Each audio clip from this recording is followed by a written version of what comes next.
ఇది మా అమ్మమ్మ రెసిపీ. ఎంతైనా ఆ కాలంలో రుచులే వేరబ్బా! చాలా బావుంటుంది.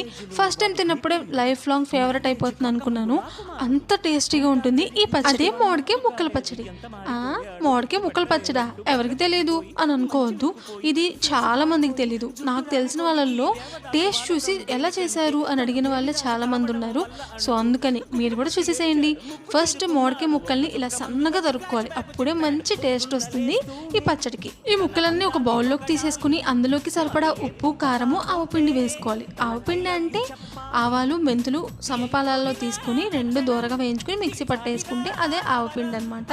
సో, అది వేసేసుకున్నాను. ఒక స్పూను, అంటే మనం తీసుకున్న క్వాంటిటీకి తగ్గట్టుగా చూసుకుని వేసుకోండి. ఆ తర్వాత పోపు కోసం ఆయిల్, అందులోకి ఆవాలు, స్టవ్ ఆఫ్ చేసేసిన తర్వాత కొద్దిగా ఇంగువ వేసుకుని కలిపేసుకుంటే ఇంకా ఉంటుంది టేస్ట్ సూపర్ అనమాట. నచ్చితే లైక్ అండ్ సబ్స్క్రైబ్ చేసుకోవడం మర్చిపోవద్దు.